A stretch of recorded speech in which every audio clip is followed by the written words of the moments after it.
There's something nobody tells you when you're young. Not your doctor, not your father, not the internet, at least not the parts you trust. There is an entire world of half-truths, inherited beliefs, and confidently spoken myths surrounding men's health. And most men, they never question them. They absorb them. They repeat them. They build their confidence or their fear entirely around things that were never scientifically true to begin with. And that silence, that gap between what men believe and what is actually real, that gap has consequences. Not dramatic ones, not overnight ones, but quiet, slow, deeply personal ones. Today, we're going to walk through that gap together. Think about the first time someone gave you advice about male health. Maybe it was a relative at a family gathering, speaking in a low voice like it was a secret passed down through generations. Maybe it was a friend who swore by something his grandfather did. Maybe it was a video confidant, fast-talking, full of bold claims about specific foods, specific routines, specific remedies that would change everything. And here's the thing about those moments. They felt real. They felt authoritative. They felt like knowledge. Because that's how myths survive. Not through obvious lies, but through confident delivery and emotional familiarity. Men's health, particularly around performance and vitality, is one of the most myth-saturated areas in all of human wellness culture. And the reason it's so vulnerable to misinformation is actually psychologically fascinating. Men don't talk about it openly. There's shame. There's ego.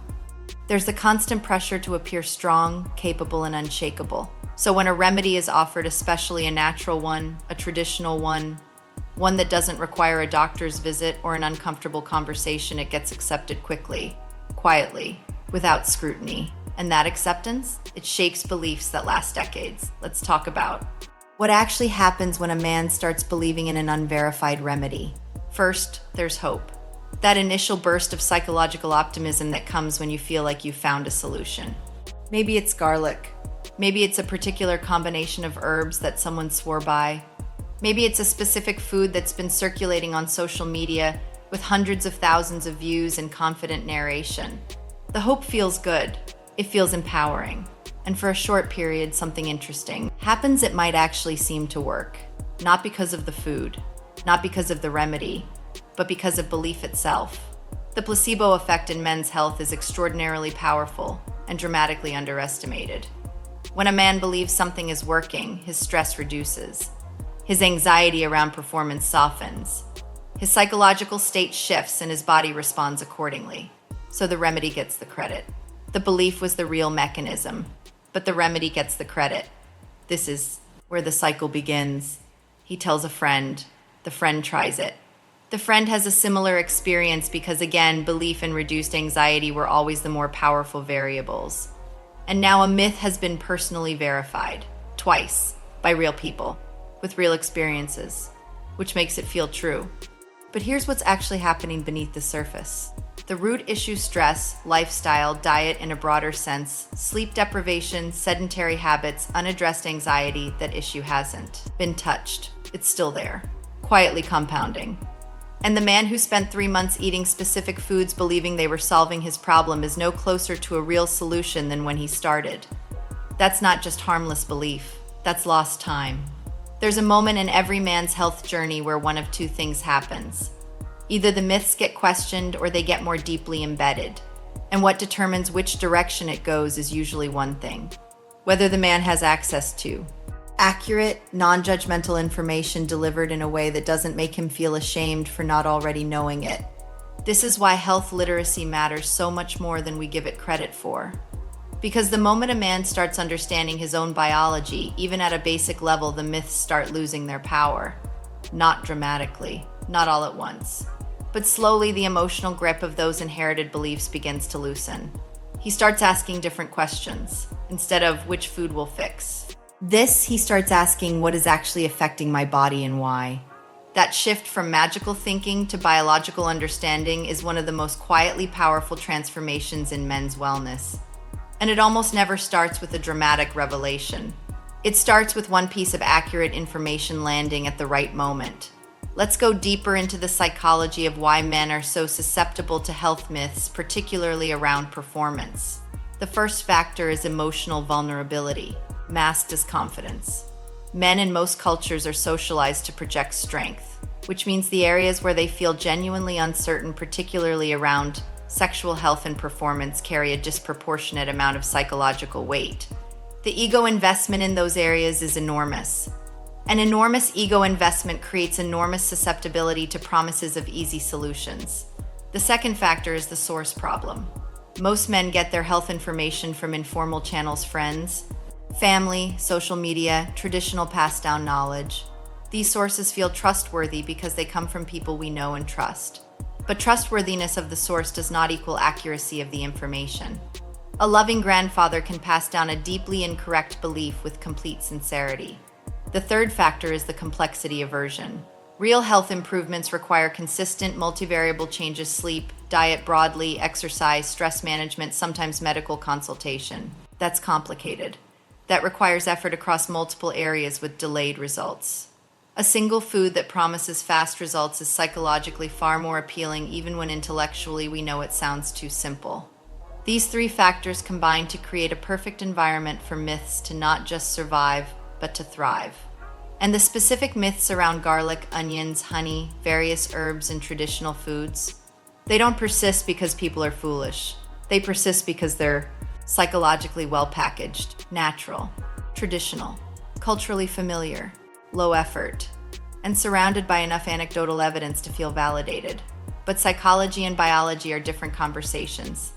What feels true and what is measurably, reproducibly true, those are different things. Now let's zoom out, because this isn't just a story about garlic or natural remedies. This is a story about how misinformation travels through communities, how it crosses generations, how it fills the vacuum created by the absence of proper, accessible, non-shaming health education. In many parts of the world, men's sexual health is never formally discussed. Not in schools. Not in medical settings until something goes significantly wrong. Not in families except in the most coded, hushed terms. And into that silence, misinformation rushes in. It has always been this way, in every culture, across every generation. The ancient Romans had their remedies. Medieval doctors had theirs. Every civilization that didn't have access to modern biology invented explanations and solutions for the things it didn't understand. And many of those explanations were never formally corrected, they just became tradition. So when we talk about men today still believing in certain natural remedies without scientific basis, we're not talking about foolishness. We're talking about the natural human response to unanswered questions. We're talking about the psychological need for control and solution in an area where uncertainty feels particularly threatening. The question is not why did these myths exist? The question is what do we replace them with? And the answer, the only real answer, is accurate education, delivered calmly, without judgment, without shame, in a way that actually reaches men where they are. That's what responsible health content looks like. Not promises, not dramatic claims, not this one food will change everything, but honest, grounded information that respects the intelligence of the viewer while expanding their understanding. Let's bring this back to the personal level, because ultimately this is not an abstract conversation. If you've ever taken a traditional remedy and felt it worked, that experience was real. Your improvement was real. Your confidence shift was real. The question is only whether the remedy caused it or whether your belief in reduced anxiety caused it. And understanding that distinction matters because it points you toward the actual levers of your own health. Stress management is not a soft, optional recommendation. In men's health particularly, chronic stress has measurable documented effects on hormonal levels, cardiovascular function, and overall vitality. It's not a metaphor. It's biology. Sleep quality is not a luxury. Men who consistently sleep fewer than 6 hours show measurably different hormonal profiles than those who sleep 7 to 8. This is published research. This is not opinion. Broad dietary patterns, not single miracle foods, but overall dietary quality sustained over time, have genuine documented effects on men's health outcomes. Garlic has antioxidant properties. It has modest cardiovascular benefits at appropriate consumption levels.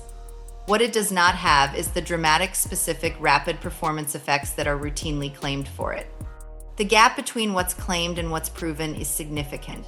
Exercise, particularly resistance training and cardiovascular health, has some of the strongest documented evidence for positive effects on male vitality of anything we know. More consistent, more measurable, more reproducible than any single food or remedy. And perhaps most importantly, medical consultation, the thing that gets avoided the most. The conversation men delay the longest. The appointment that gets postponed because of embarrassment, or the belief that it's not serious enough, or the hope that the home remedy will solve it before they need to see a doctor. If something is genuinely concerning to you, get it checked. Not because you're weak, but because you value your health enough to get accurate information from someone trained to provide it. That's not vulnerability. That's intelligence. At what point does a man realize that the beliefs he inherited about his own health might be working against him? And when accurate information finally replaces a deeply held myth, does behavior actually change, or does the comfort of the familiar belief pull him back? Here's what I want you to take from this. Your health is not a secret to be solved with passed down remedies whispered in quiet conversations. It is a biological reality, one that responds to real inputs, real lifestyle choices, real medical guidance. The myths that surround men's health have survived not because they work, but because honest conversations about men's health have been too rare, too uncomfortable, and too difficult to access.